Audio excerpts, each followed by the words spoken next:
I'm Sherry Kay, award-winning pianist, composer, and National Cooking Contest finalist. I'm also known as the Jazzy Gourmet because when I'm at home, I like to jazz up my meals, and now you can too.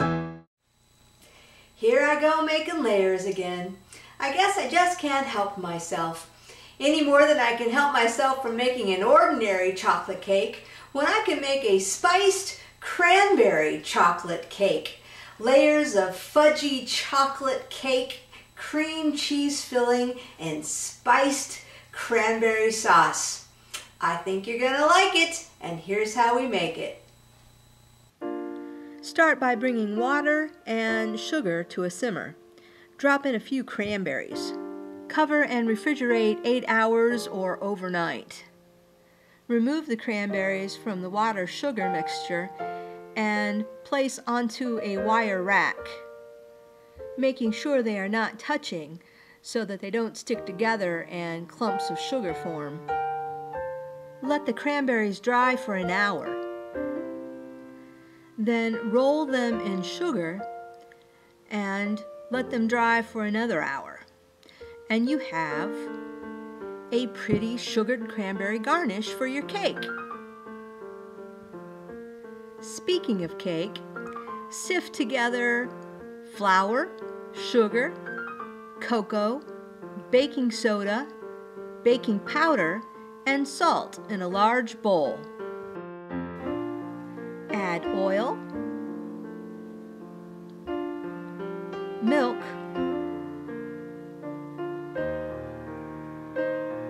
egg,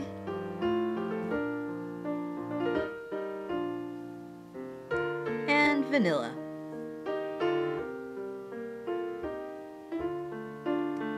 And mix to combine.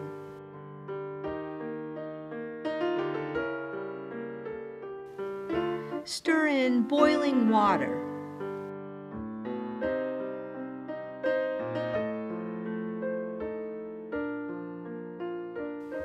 If you only have 2 cake pans, measure 1 cup of the batter and pour it into 1 cake pan. Pour the remaining batter into the other pan. If you have 3 cake pans, just divide them into thirds. Bake at 350 degrees for 20 to 25 minutes. Remove the smaller layer and bake the remaining layer for another 30 to 35 minutes. Add the rest of the cranberries, cinnamon, cardamom, and cloves to the water-sugar mixture that you made earlier for the cranberry garnish. Bring to a boil and, stirring occasionally, cook the mixture until it thickens, about 10 to 15 minutes. Stir in orange zest and set aside to cool.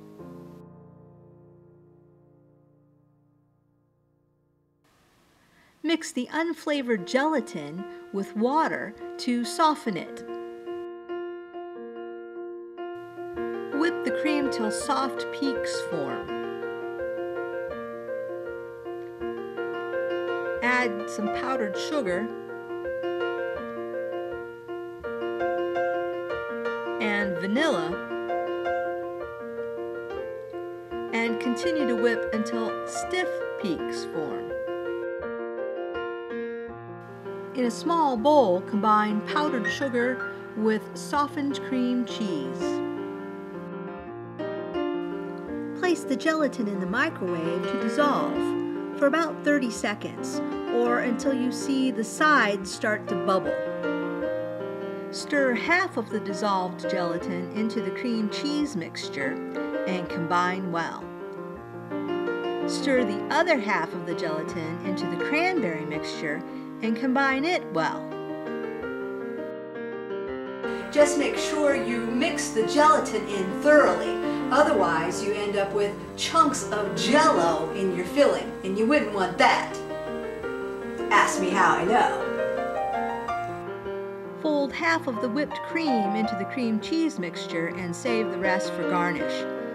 Put both fillings in the fridge for about an hour. To assemble, place the smaller layer of cake on the cake plate.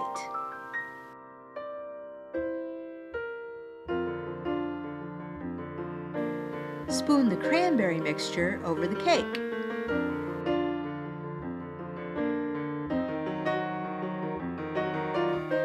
Cut the larger cake in half horizontally.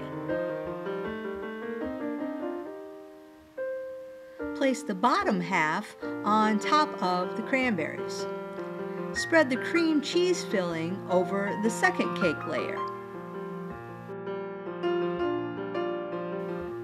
Place the remaining cake layer on top.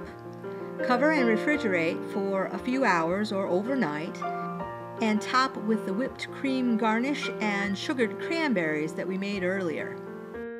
Well, I took my spiced cranberry chocolate cake to a church potluck today, and this is what I came home with. I guess it was a hit, and you can be a hit too if you make it at your next church potluck or holiday party. I'm Sherry Katie, Jazzy Gourmet. Why be ordinary when it's so easy to be jazzy?